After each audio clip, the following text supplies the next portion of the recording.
7절부터 18절까지인데요. 7, 8, 9, 10절까지만 같이 읽겠습니다.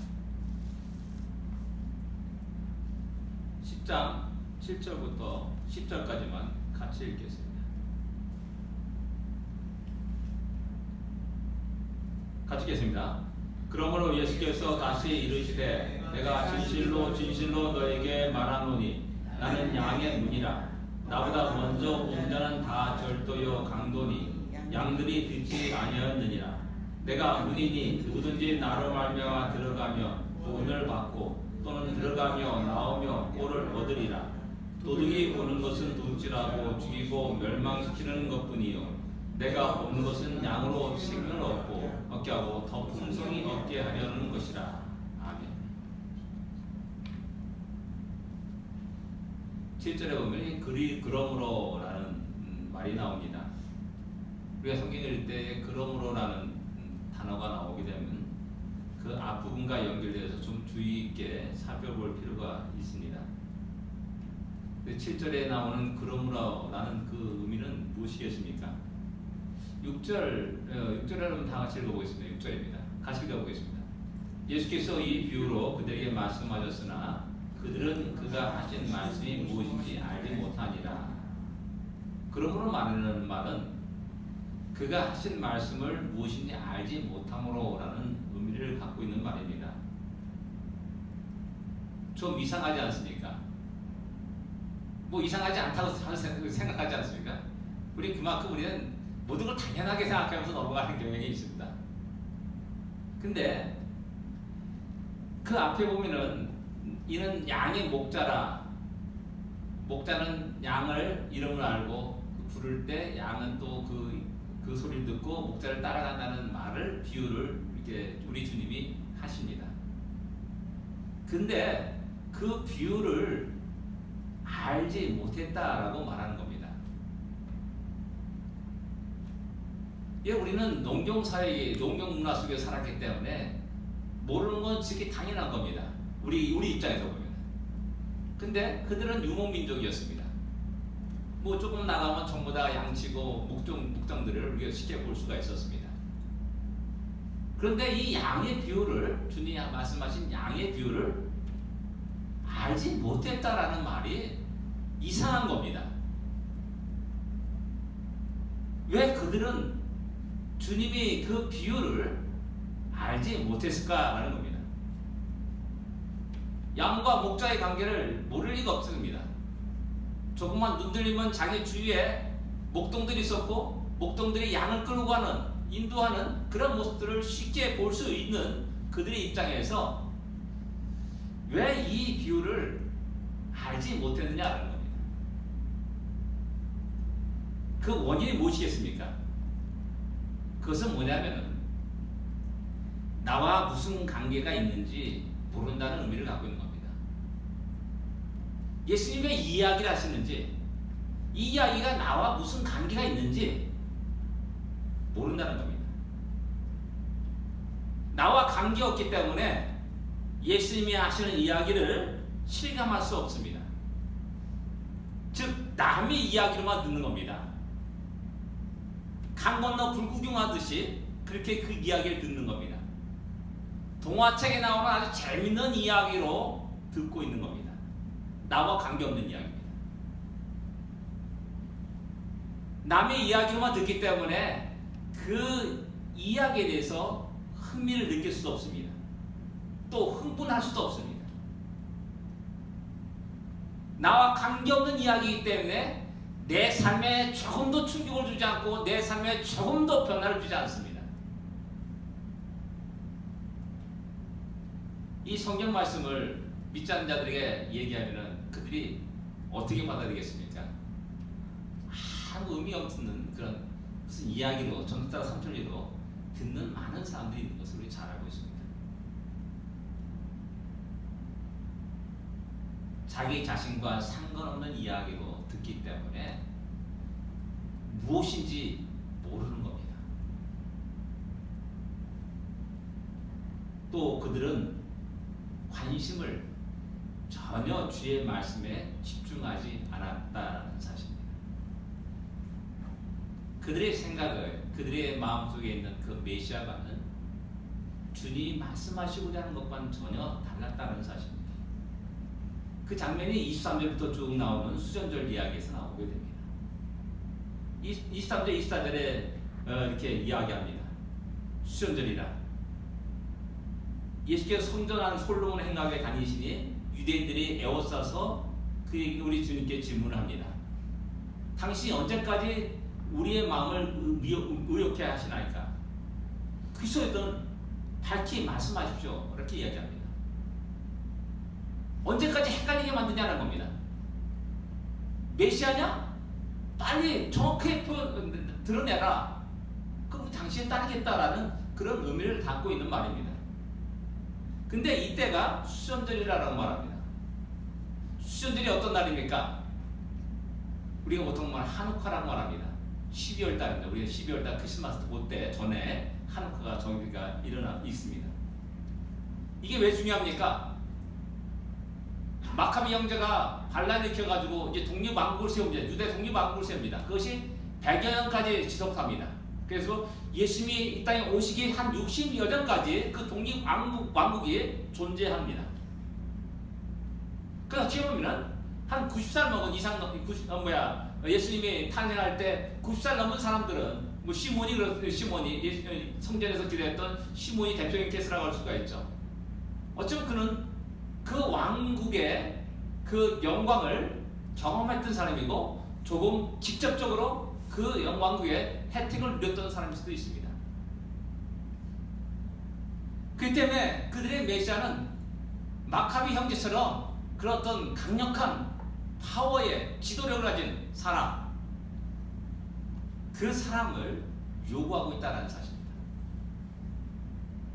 근데 주님은 전혀 그러한 일에 관심치 없습니다. 그들의 생각에 동조하지도 않습니다. 그렇기 때문에 주님이 하신 말씀을 이해할 수가 없는 겁니다. 또 다른 이유는 거부하기 때문에 그렇다 말할 수 있습니다. 양의 비유를 하게 되면 나는 양의 목자라 그러면 다른 사람은 뭡니까? 양이라는 의미입니다. 양. 근데 우리가 잘 아듯이 양은 힘없는 연약한 동물입니다. 자기 자신을 지킬 만한 어떤 방어 무기를 갖고 있지 않는 동물입니다. 빠르지도 않습니다. 또 양은 또 미련한 동물의 상징으로 이렇게 말하고 있습니다. 그런데 그 양을 자기 자신으로 비유한다면 그것을 인정할 수 있냐는 겁니다. 거부하죠. 내가 누군데, 내가 얼마나 많이 배웠는데, 내가 얼마나 많은 돈을 가졌는데, 나를 따르는 사람이 얼마나 많은데 라는 것으로 왜 나를 양으로 비우느냐? 수많은 동물 가운데 양으로 비우느냐? 사자로 비우면 얼마나 좋습니까? 호랑이로 비유하면 얼마나 좋습니까? 힘센 곰으로 비유하면 얼마나 좋습니까? 근데 허구 많은 그 동물 가운데 아주 연약하고 보잘것없고 진짜 미련하고 우리는 다 양 같은 각기 계급으로 갖고는 고집스러운 그 양으로 비유하냐라는 겁니다. 이런 거에서 거부할 수밖에 없는 것이 대부분 듣는 사람의 입장이라 할 수가 있습니다. 또 다른 이유는 이 비유를 좀 실감할 수 있을까라는 그 생각을 또 하게 됩니다. 왜냐? 이 장면을 이렇게 무대를 보게 되면 아마도 예루살렘일 확률이 많습니다. 앞에 9장도 실로암에 대한 이야기가 나온 거 볼 때 예루살렘이라 할 수가 있고 또 이제 9장 40절 41절에 보면은 바리새인 중에 예수와 함께 있던 자들이 이런 걸 볼 때 아마 예루살렘의 그 상황이라 이렇게 말할 수가 있습니다. 도시에서 양의 비유를 합니다. 도시를 가지고 양의 비유를 합니다. 실감을 이렇게 할 수가 없죠. 제가 이제 제 인생에서 여러 가지 흥분된 일이 있었는데 그 가운데 하나가 뭐였냐면은 군대 입대할 때 논산훈련에서 훈련받으러 가다가 대나무를 본 사건이었어요. 제가 아직도 그 일부러 잊지 못합니다. 그러니까 이해 못하죠, 여러분들. 저는 처음으로, 난생 처음으로 논산 훈련소 가서 훈련소 이동하다가 그 어떤 집 옆에 있는 그 대나무를 보면서 너무나 흥분했었어요. 왜? 지금까지 서울에서만 살다가 뭐 대나무 사군자 중에 하나다 뭐라고 막 얘기는 수없이 들었는데 한 번도 내가 직접 대나무를 본 적이 없었다라는 사실입니다. 근데 그 훈련소에서 내가 대나무를 봤다는 겁니다. 너무나 이제 흥분돼가지고 야, 이게 대나무구나 라고 그렇게 흥분한 적이 있었다는 겁니다. 예, 이게 뭘 말하냐면은 우리 주님이 이야기를 하는데, 양의 비유를 얘기하는데, 그들은 예루살렘에 사는 사람들입니다. 그들은 도시에서 사는 사람들입니다. 또 그들은 좀 대우를 받고 있고 또 백성들의 존경을 받는 사람들입니다. 근데 자기를 양으로 비유하면서 양이 이야기를 하니까는 그게 실감이 나지 않는다는 사실입니다. 제가 왜 이야기를 장황하게 얘기하냐면은 모든 것, 이런 것들은 오늘날 우리가 신앙생활하는 태도와 밀접한 관계가 있기 때문에 그렇습니다. 아니, 어쩌면 오늘 현재 설교를 듣는 우리의 마음 자세와 밀접한 관계가 있기 때문에 그렇습니다. 하나님은 우리에게 말씀을 합니다. 근데 우리는 그 말씀을 내 관점에서 듣고 판단하고 선택하는 경향들이 많이 있다는 사실입니다. 하나님 우리를 천국으로 인도하기를 원하십니다. 그런데 우리는 언제나 이 땅의 것에 너무나 많은 관심을 두고 있고 또 우리의 이 땅의 것에 또 포로가 돼서 중독이 되어서 살아갈 때가 많이 있습니다. 그래서 언제나 우리는 먹을 것, 입을 것, 잠잘 것에 대한 염려와 근심 속에서 살아갑니다. 그리고 복받으라라는 말을 하면 좋아하지만은 회개하라는 말을 하면은 싫어합니다. 다 떠나죠. 야, 여기만 교회냐? 다른 교회 가면 참 나를 위로하는 말씀을 많이 하더라 하면서 그 좋은 말씀을 들으러 순례하는 사람도 종종 있는 것을 볼 수가 있습니다. 우리의 관점이 다릅니다. 신앙생활은 우리의 관점이 다릅니다. 그때 주님의 말씀을, 성경의 말씀을 이해하지 못할 때가 많이 있다는 사실입니다. 성경은 우리에게 죄인이라 말합니다. 모든 사람이 죄인이라 말합니다. 의인은 없나니 하나도 없다라고 말씀합니다. 근데 우리는 우리 스스로를 의인이라 말합니다. 생각합니다. 그렇게 착각하면서 우리의 삶을 살아갑니다. 우리는 강한 존재라고 이렇게 착각하기도 합니다. 내가 많은 것을 안다고 착각하고 살기도 합니다. 전에 말씀드렸듯이 제가 숲속을 거니면서 이렇게 보니까 수많은 나무들이 있어요. 수많은 풀들이 있어요. 수많은 새들이 있고요. 수많은 벌레들이 있어요. 근데 안타까운 것은 내가 그 벌레들, 풀들, 나무 이름 하나도 모른다는 겁니다. 내가 굉장히 똑똑한 줄 알았어요. 근데 내가 하는 게 아무것도 없는 겁니다. 나는 진정 무지한 자입니다. 내가 마음에 야, 내가 좀 약초에 대해서 좀 나무에 대해서 좀 알았으면 얼마나 좋을까? 그러면 이거 다 먹는 건데 내가 필요할 때 뜯어 먹고 버섯도 구별해서 먹기도 하고 뭐 세고 세게 먹을 건데 내가 손을 못 대는 겁니다. 예, 나는 무지한 자입니다. 근데 나는 다 아는 거냐 생각하면서 엄청난 착각 속에 살아가고 있었다는 사실입니다.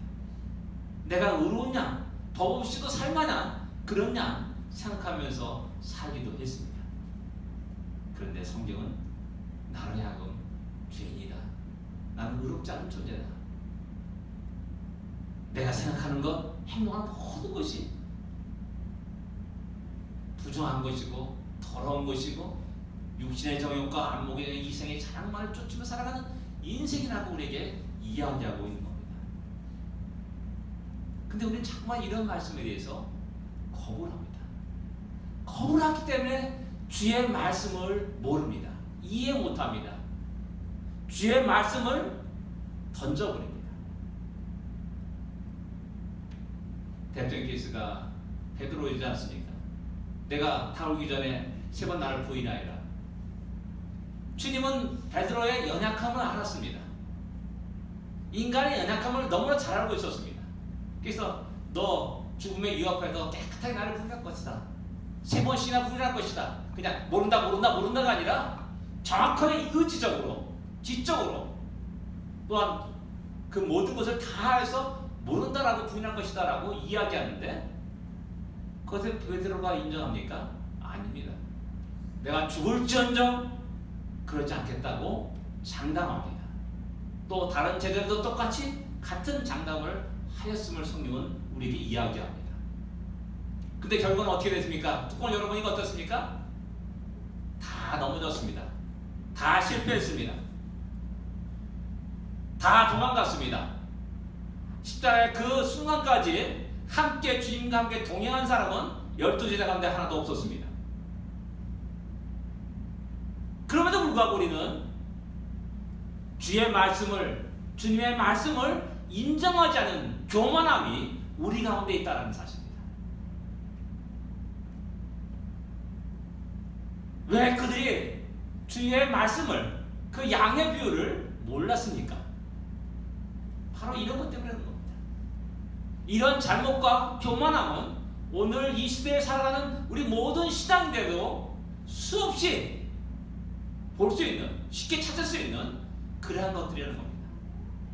내 자신도 만더라도 똑같습니다. 그 끝없이 내 자신을 돌아보며 그렇게 생활하는 겁니다. 우리가 언제부터 믿음이 이렇게 좋은 사람이었습니까? 언제부터 이렇게 의로운 자로 살아왔습니까? 올챙이적 생각 못하는 우리 자신의 모습을 돌아볼 수 있어야 됩니다. 예전에 처음에 예수 믿을 때 우리 때는 많은 선교단체 우리 젊은 우리 친구들이 많았습니다. 그 친구들과 교제하면서 제가 깜짝깜짝 놀랐던 것은 뭐였냐면은 의외로 많은 사람들이 구약을 모르더라고요. 구약 성경을 안 읽더라고요. 신약 복음서라든지 서신서라든지 그런 거 열심히 읽어요. 달달달 외우기도 하더라고요. 근데 구약은 또 모르더라고요. 이상하다, 왜 그럴까? 하는 그런 퀘스천 마크를 붙인 적이 있었습니다. 그래서 제가 구약을 읽어보니까는 구약은 읽기가 좀 거북한 책입니다. 왜? 처음에 야단치는 말씀이 있거든요. 회개하라, 저주하고 심판하고 너 그렇게 나가면 이 나라를 멸망시킬 거다. 선지서 읽다 보면 마음이 무거워지더라고요. 제가 어렸을 때 그랬습니다. 처음에 신앙생활 할 때. 내가 자꾸만 구약은 읽기가 실책이 되더라고요. 그러나 어느 순간에 제가 구약을 읽으면서 발견한 것이 아니라 이게 뭐냐면은 구약은 그 하나님의 무서운 진노에 감춰진 하나님의 사랑을 발견해야 되는구나 라는 사실을 깨닫게 되었습니다. 그러고 보니까 구약이 재밌는 겁니다. 구약이 너무나 즐거운 겁니다. 막 두들 패고 막 심판하고 포로가 돼서 쫓겨나더라도 그전이 여전히 하나님 그들을 사랑하시고 다시 돌아오게 해야겠다 라고 말씀하는 겁니다. 채찍질 가운데, 무서운 심판 가운데 하나님의 사랑은 여전히 있구나 라는 사실을 발견하게 되는 겁니다. 잘못하면 우리가 내 기분에 맞춰서, 내 규준에 맞춰서 성경을 취사 선택한다는 사실입니다. 우리 레위기 있지 않습니까? 레위기는 그냥 건너지지 않습니까? 창세기, 주대기 딱 나와 지겨워 해가지고 훌쩍 건너뛰고 민수로 넘어갑니다. 민수 쭉 가다 보면 또 역시 레위 같은 그런 규례들이 쭉 나옵니다. 그것도 건너뛰지 않습니까? 예, 건너뛰기 좋습니다. 근데 우리가 점점 신앙을 하면서 그런 건너뛰기보다는 왜 하나님의 이 말씀을 나에게 주셨을까? 우리로 하여금 읽게 하셨을까? 왜 수천 년 동안 이 성경을 보존하셨을까? 내가 왜 이 순간 이 말씀을 대하고 있는가? 한번 하나님의 관점에서 생각해 보라는 겁니다. 내 관점이 아니라 관점이 아니라 내 기분이 아니라 내 감정이 아니라 하나님의 입장에서 하나님의 관점에서 생각할 수 있어야 된다는 사실입니다. 제가 신학교에서 많은 것을 이렇게 솔직히 배우지는 못했습니다. 근데 제가 배운 거 하나, 가장 중요한 거 하나, 성경을 읽는 관점을 바꿨다는 사실입니다. 전에는 모든 주어를 나라고 생각했습니다. 인간으로 생각했습니다. 아브라함이, 다윗이. 근데 다시 성경을 보니까 모든 성경의 주어는 아브라함이 아니라 다윗이 아니라 모세가 아니라 하나님이, 여호와 하나님께서 말씀하시되라는 겁니다. 이 관점이 변하니까는 나의 신앙생활의 모든 것들이 새로워지는 것을 발견하게 되었습니다. 왜 이해하지 못합니까? 내 중심으로 생각하고 판단하고 결정하기 때문에 지금 만왕의 왕이신 그 주님이 내 앞에 와서 말씀하시는 것을 거부하는 거고, 듣지 않는 거고, 인정하지 않는 거고, 또 모르게 되는 겁니다. 우리의 모습을 다시 한번 돌아볼 수 있기를 원합니다. 그리고 이어서 다시 이르되 안 들리고 모르니까는 다시 말씀합니다. 그래서 이야기를 내가 진실로 주신 너에게 이르노니 나는 양의 문이라 라고 말씀합니다. 양의 문. 역시 우리는 그 말씀에 대해서 흥분하지 않고 또 감사하지 않습니다. 이게 무슨 말이야? 뭐 그렇게 들어가면서 넘어갑니다. 근데 여기서 우리는 원래는 18절까지 쭉 하는 건데 양의 문이라는 그 한 가지만 말씀드리고자 합니다. 양의 문, 그 의미가 무엇이겠습니까? 문의 기능이 무엇입니까? 문의 기능의 가장 중요한 것은 두 세계를 나누는 역할입니다. 문 밖의 세계와 문 안의 세계입니다. 이 양의 문이라는 이 말씀 속에 밤의 상황을 짐작할 수가 있습니다. 밤이 되면, 해가 떨어지게 되면, 어둠이 찾아오게 되면 목자는 그 모든 양들을 데리고 우리로 들어갑니다. 그러니까 양의 문이라는 것은 그 밤의 상황을 이야기하는 겁니다. 그 밤의 상황 속에 문 밖의 세상과 문 안의 세상을 상상해 보시기 바랍니다. 문 밖의 세계는 아주 위험한 세계임을 우리 직감할 수가 있습니다. 문 밖은 약육강식의 세계가 펼쳐지는 곳입니다. 그런 세계 속에 약한 자는 속절없이 죽음을 면치 못합니다. 치열한 경쟁의 세계가 그 안에서 펼쳐지게 됩니다. 그런 세계에서 약하고 힘없는 자는 낙오되고 도태됩니다. 그 속에서 치열한 생존 경쟁도 우리는 펼쳐지고 있음을 알 수가 있습니다. 능력 없는 자는 살아날 수 없습니다. 그래서 무엇인가를 치열하게 싸워야 됩니다. 늘 피곤합니다. 긴장이 연속입니다. 촌자방법에서 지피지기면 백전백승이라는 말이 그 세계에 가장 어울리는 말이라 할 수 있습니다. 저걸 알고 나를 알면 백전백승이다. 그러니까 사람들은 자기를 철저히 감춥니다. 철저히 속입니다. 그래서 자기를 과대 포장하기도 합니다. 아무것도 없는데도 많이 있는 양 뻐기면서 살아갑니다.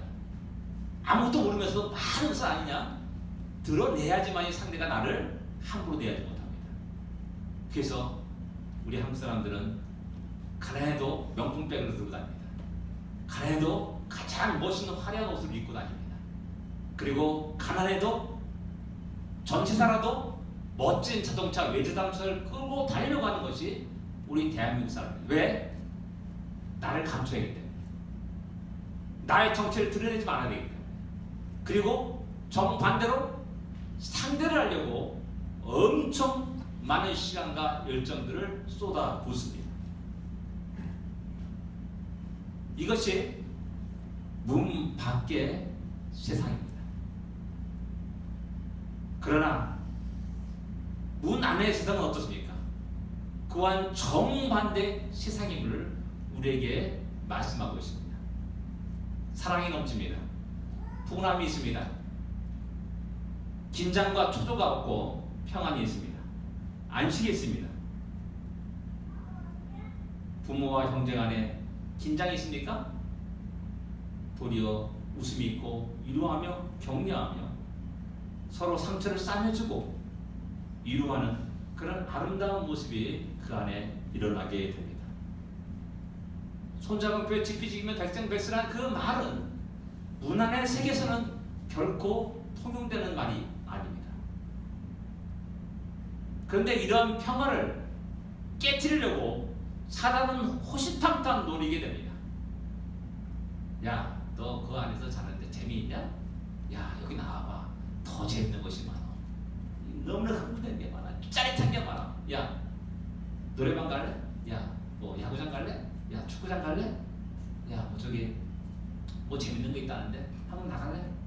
하고 끝없이 그 문을 나오도록 합니다. 어리석은 사람은 그들의 유혹에, 그들의 말에 빠져가지고 그곳에 가면 더 재미있고 그곳에 가면 더 많은 돈을 벌고 평화했을 줄 알고 살짝 금을 열고 발 한 짝 살짝 들이려고 합니다. 그리고 한 걸음이 두 걸음 되고 두 걸음이 세 걸음 되고 네 걸음 다섯 걸음 열 걸음 되어가지고 결국 그 문을 벗어나서 멀리 떠나게 됩니다. 그 결과는 어떻게 나타납니까? 쓰라린 패배와 죽음으로 나타납니다. 자기의 마음과 생각과 바람과는 정반대의 결과로 나타나게 됩니다. 그래서 말하는 겁니다. 야, 다 강도요, 도적이다 라고 말하는 겁니다. 도둑이 오면 죽이고 멸망시키는 뿐이다. 우리를 그게 유혹하는 모든 것들이 결국 우리를 죽이려고 하는 것이지 우리를 위한 것이 아니라는 사실을 주님은 우리에게 이야기하고 있는 것입니다. 이 두 세계는 무엇을 나눠집니까? 바로 예수, 우리 주님으로 딱 나눠지게 되는 겁니다. 여기서 우리는 어디에 발을 딛고 살아가느냐는 겁니다. 어느 세계에 우리가 존재하고 있느냐는 겁니다. 분명히 우리는 문 안에 살기를 원합니다. 그 안에서 참된 평안과 안식을 누리기를 원하고 서로 위로하며 격려하기를 원합니다. 근데 이것을 깨트려버린 것이 있습니다. 우리 안에 있는 율법주의가 그 모든 깨트려버립니다. 주 안에가 아니라 자꾸만 옆에 사람을 보는 겁니다. 사람과 사람을 비교하는 겁니다. 이게 율법주의의 시작입니다. 하나님의 은혜는 그 근원이 하나님부터 오는 겁니다. 율법주의는 어떻게 옵니까? 인간과 인간의 비교 속에서 오는 겁니다. 저놈이 나보다 인정받아요? 기분 나쁩니다. 저놈이 나보다 돈을 많이 벌어요? 기분 나쁩니다. 저놈이 나보다 각서를 많이 받아요? 영 기분이 나쁜 겁니다. 그래서 언제부턴가 슬금슬금 미움이 일어나게 됩니다. 그 안에 평화가 깨져버립니다.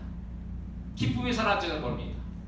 어느 순간부터 이상한데 하면서 그 원인을 못 찾고 왔다 갔다 하는 우왕좌왕한 그런 많은 모습들로 볼 수가 있습니다. 하나님의 계명을 지키는 것이 대단한 양 어깨 빡치고 살아갑니다.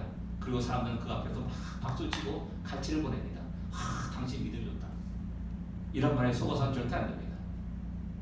하나님 보시기에 나의 믿음을 언제나 점검해야 되지.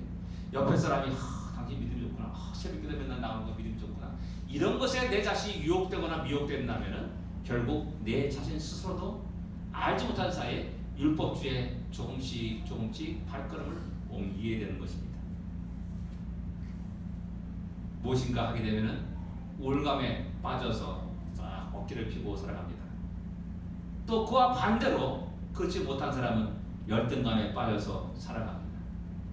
우울감에 빠지면 그 다음에 이르는 단계가 뭡니까? 교만에 이르게 될 단계입니다. 그리고 또한 열등감에 빠진 사람은 무엇입니까?